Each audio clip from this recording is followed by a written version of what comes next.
में जो BJP India alliance मेरा दिल्ली के अंदर है, कितनी बार की। इंडिया अलायंस दिल्ली में है।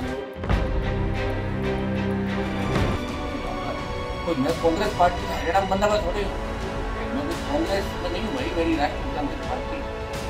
वो अलायंस दिल्ली में लोकसभा, अभी राजस्थान में भी अलायंस नहीं है। अलायंस होगा नहीं होगा ये भी भविष्य में होगा या नहीं होगा तो पता नहीं। भाई जब विशेष रूप से लंबे समय बाद में आज डीईसी की मीटिंग हुई। देखिए राजस्थान में ये पहली डीईसी की मीटिंग है। पिछली बार भी राजस्थान में डीईसी की पहली मीटिंग नागौर जिले में करी थी मैंने, और अब की बार जब एमपी बनने के बाद दोबारा मौका मिला तो डीईसी की पहली मीटिंग यहाँ आयोजित की। मैं धन्यवाद दूंगा तमाम प्रशासनिक अधिकारियों का और बिजली विभाग के अधीक्षण अभियंता से लेकर तमाम एक्शन जैन जो भी मीटिंग के अंदर आए। और पिछली जो डीसी की मीटिंग के अंदर हमने भेजे थे, जो निर्देश दिए थे, उसकी ज्यादातर अनुपालना हो गई। जो बची हुई अनुपालना कराने के लिए लोग कह रहे हैं। और इस डीसी की मीटिंग में विशेष हमारा उद्देश्य यही था कि शोभा की योजना जो चेंज हो गई थी उसका नाम बदल के पोस्ट शोभा दिया। इसका पूरा आर पोस्ट शोभा बची ढाणियों के लिए जो दिल्ली की सरकार ने अतिरिक्त पैसा दिया था। हमारा मुख्य मकसद ये था कि प्रत्येक ढाणी प्रत्येक घर तक कनेक्शन मिले, ये हमारा मुख्य उद्देश्य था। और इसको लेके बीच में मीटिंग आयोजित की, उस समय काम हो गया था, मीटिंग निरस्त करनी पड़ी। और आज भी कलेक्टर साहब थोड़े बीमार हो गए थे तो एडीएम साहब ने कलेक्टर साहब की जगह एडीएम साहब आए थे। इसके अंदर हमने मोटा 2-3-4 मामलों की जांच के एक एफआईआर के निर्देश दिए जिस कंपनी ने फर्जी भुगतान उठाया था। और हमारा मकसद ये नहीं कि हम वैसे दंडित इनको करें, निगम के लोगों को उनको समझाइश करें, और मुख्य मकसद ये कि प्रत्येक व्यक्ति को राहत मिले। एक बिल ज्यादा आ गए जहाँ पे उनके बिल कम करने के लिए भी हम लिस्ट बना के दे रहे हैं, और भी कम करें निर्देश किया। कई सेटलमेंट के मामले हैं, सीटें जहाँ गलत तरीके से उनकी फैमिली से बात हम कर रहे हैं, वो भी लिस्ट बना के देंगे। तो इसके अंदर कोशिश करेंगे कि प्रत्येक उपभोक्ता को राहत मिले। ट्रिपिंग जो बिजली के अंदर आ रही है वो नहीं हो। अतिरिक्त जीएसएस बने, जो 132 220 के जीएसएस चल रहे हैं। नागौर में 400 जैसे नागौर का 400 का जीएसएस नागौर के अंदर बने, इसके प्रस्ताव को हम बढ़ा देकर 33 के जो बजट ग्रोथ था उसके अतिरिक्त जो थे वो नए से जीएसएस बनाने के लिए कुछ में जमीन अलॉटमेंट के इश्यू थे तो कलेक्टर साहब आदेश भी कर दिए, कल परसों तक जमीन अलॉट होकर चली जाएगी। और हमारा मकसद ये रहेगा कि दीपावली जो आ रही है 31 अक्टूबर को, दीपावली से पहले हजारों वो वंचित आबादी, हजारों वो वंचित परिवार, पिछड़े परिवार या दूसरे परिवार जो बिजली की उम्मीद लगा के लंबे समय से बैठे, किसी भी सरकारी योजना नहीं आ रही, उनके अंदर बिजली आए। मैं एमपी लेड से भी खूब सारा पैसा इसके लिए दे रहा हूँ सांसद को। जब शुरू में विधायक सांसद को से समय समय में बिजली के लिए मैं प्रयास करता है। बिजली, पानी, सड़क, स्कूल, स्वास्थ्य, ये हमारे प्रमुख मामले जिनमें सरकारों की भी मंशा ही रहती है कि ये व्यक्ति को बिजली, पानी, सड़क, शिक्षा, ये चीजें प्राथमिकता, तभी विकास होगा।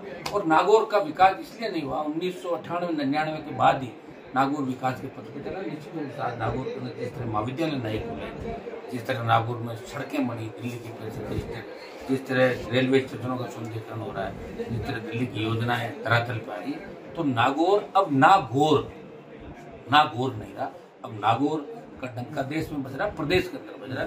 और निश्चित रूप से आज की जो मीटिंग रही वो सफल मीटिंग रही। और इसके अंदर जो निर्देश हमने किया, उन लोगों ने मुझे आश्वस्त किया कि जितने भी डिमांड भरे हुए, जितने भी हमारे पास चिन्हित ढाणियाँ, 1 महीने के अंदर उनको दीपावली पूरा कर देंगे। ये विशेष रूप से निर्देश हमने दिए।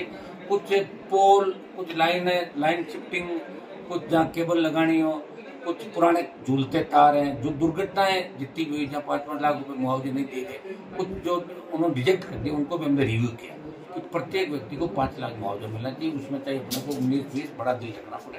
कई बार एफआईआर लिखाते वक्त वो व्यक्ति इतना जानता नहीं, जब उसके परिवार में मौत हो जाती है तो गलत तथ्य लिखा था, तो अपने को जांच करके उसको पैसा देना है। ये मंशा हमारी होनी चाहिए, गरीब व्यक्ति को राहत मिले। और एक जीएसएस पे ITI के बच्चे रहे, हर किसी को बिठा देते हैं, ठेकेदार पैसा बचाने को जानते हैं, इसलिए दुर्घटनाएं होती। तो हमने प्रयास यही किया कि नागौर जिले को दूसरी बैठक में डीसी की डीरोना के अंदर शिविर लूंगा। डीरोना जिला हमारा अलग बन गया, तो वहाँ की डीसी कमेटी अलग है, उसका चेयरमैन भी मैं हूँ। हमारे जो MLA आज नहीं आए, मुझे बड़ा दुख हुआ कि यहाँ पे विधायकों ने हिस्सा नहीं। विधायक कलेक्टर की बैठक में जाते हैं, एमपी की बैठक में जाना चाहिए। विधायकों को परहेज नहीं करना चाहिए। एमपी होता है, एमएलए होता है। एमएलए विधानसभा में बैठता है, एमपी लोकसभा के अंदर बैठता है। लेकिन ये बड़ा मुझे दुख हुआ कि उनको आग्रह किया यहाँ से भी और भी, मुझे लग रहा है कि जनता की चिंता उनको कम मिलता है, इसलिए वो यहाँ पे नहीं आए। जिला परिषद की मीटिंग में आते हैं, दूसरी मीटिंग में आते हैं। मैंने देखा दिशा की मीटिंग के अंदर भी 3-4 विधायक आया करते हैं। हर विधायक को जाना चाहिए, उसको अपने इलाके की बात को रखना चाहिए ताकि तुरंत उसका डिस्पोजल। और आज कई काम हमने मौके पे यहाँ निपटाए, निर्देश दिए, और बाकी जो बचे हुए काम है उसमें हम अगली डीसी जब रखेंगे जल्दी, डीसी से पहले सारे काम। नागौर में एग्रीकल्चर जो एजी का मामला था घोटाले का, वो अभी तक पूरा नहीं हुआ है, जांच भी अभी बाकी चल रही है। कर रहे हैं हम सारे घोटाले चारों तरफ हो रखे हैं। दुर्भाग्य है कि चुनाव में रहता है टाइम। अब जो सरकार आपको पता है किस तरह चल रही है सरकार, लेकिन जो भी एग्रीकल्चर के घोटाले, जो भी हमने दिशा की बैठकों के अंदर लिए थे, उन घोटालों की जांच में जो एफआईआर दर्ज होगी उन अभियंताओं के खिलाफ निश्चित रूप से कार्रवाई होगी। आप चिंता नहीं करें, इसके बाद दिशा की मीटिंग करेंगे जल्दी। सर कुछ प्रस्ताव हैं वो ऊर्जा मंत्री, चीफ मुख्यमंत्री के लेवल के, जैसे ये बड़ी लाइन है जिनको अपन HT और EST ये जो लाइन है, इसके अंदर किसानों की पूरी खातेदारी खेत खत्म हो जाता है, तो उन लाइनों के अंदर पैसा नहीं मिलता। हम चाहेंगे उनको पैसा कैसे मिलता है, नया एक ऑर्डिनेंस राजस्थान सरकार लाए। हम ये भी चाहेंगे कि हमारे बड़े GSA जो बन रहे हैं, वो कई बार रुकावट आ जाती है, किसान खेत में से निकाल दे, उसका खेत खराब हो। हम चाहेंगे कि राजस्थान सरकार उनका भी मुआवजा तय करें कि जिस खेत से लाइन जाएगी उस किसान का अगर जमीन खराब हो रही है तो उसको मुआवजा। मैं कह रहा हूँ अगर किनारे लाइन जा रही है, जिसको अपन मारवाड़ी के अंदर मार्ट बोलते हैं, मार्ट पॉइंट जैसे तो उसके अंदर छोड़ के बाकी खेत के अंदर जाए तो उसको मुआवजा मिलना चाहिए, अच्छा मुआवजा मिलना चाहिए। इसका हम प्रयास करें। ये प्रस्ताव हमने करीब जो दिल्ली के लाई के प्रस्ताव थे, दिल्ली यहाँ पे, और हमने एक बात ये भी कही, बच्चों को, नए बच्चों को जो ITI करके आते हैं उनको रोजगार भी मिलेगा। तो तमाम GSS में ITI होकर 3 दिन करके हमने इसके अंदर प्रस्ताव लिया और ये निर्देशित किया।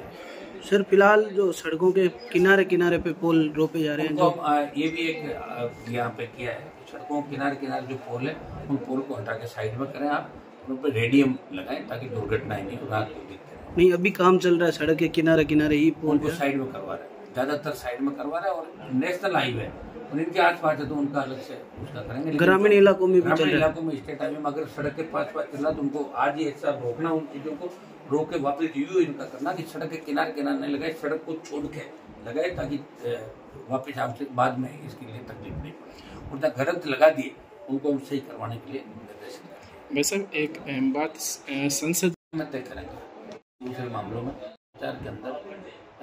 मैं शायद आज या कल में हम हमारा घोषित भी कर देंगे, 2-3 दिन में हरियाणा का कर दूँगा। अभी हमारा पूरा फोकस जो बीच का 1 महीना था मेड़ों के अंदर, इलाके के अंदर यहाँ लोगों की जो परेशानी उनको दूर करने का था। जब लोकसभा का सत्र होगा तो उसमें हम सब बैठ के लोग तय करेंगे। तो मैं इंडिया अलायंस के अंदर इंडिया अलायंस के लोग बैठ के तय करेंगे, उसमें मेरी सहमति रहेगी। तो अलग से कोई बात मैं आपको बता दूँगा। सर हरियाणा चुनाव में क्या रुख रहेगा? हरियाणा चुनाव के अंदर मैं बीजेपी का विरोध करने जाऊंगा, लेकिन कुछ निर्दलीय है उनको जो और मेरे दोस्त हैं उनकी मदद भी करूँगा, उनका प्रचार भी करूँगा। तो कुल मिला के ये कह सकते हैं कि आप इंडिया अलायंस के विरोध में जो बीजेपी इंडिया अलायंस मेरा दिल्ली के अंदर है, कितनी बार कह गया, इंडिया अलायंस दिल्ली में है। हरियाणा में मैं कांग्रेस के कुछ साथियों का प्रचार भी करूंगा, लेकिन कुछ अगर इंडिपेंडेंट है, किसान के बेटे हैं, मजबूत हैं, तो उनकी हेल्प करने जाऊंगा। मैं तो मेरी पार्टी बना खुद लड़ाऊंगा। जो तकलीफ के अंदर उनको अगर मुझे कोई याद करेगा निश्चित रूप से जाऊंगा। कोई मैं कांग्रेस पार्टी से हरियाणा में बंदा हुआ थोड़े हूँ, मैं कोई कांग्रेस में नहीं हूँ भाई, मेरी राष्ट्रीय लोकतांत्रिक पार्टी। वो अलायंस दिल्ली में लोकसभा का, अभी राजस्थान में भी अलायंस नहीं है। अलायंस होगा कि नहीं होगा ये भी भविष्य के अंदर होगा या नहीं होगा इसका पता नहीं, बात करेंगे। लेकिन हरियाणा में मैं कुछ जगहों पे निर्दलीय और दूसरे जो उम्मीदवार है कांग्रेस बीजेपी को छोड़ के उनके लिए जाऊंगा। हमारा मूल यही रहेगा कि भारतीय जनता पार्टी को शिकस्त हरियाणा में कैसे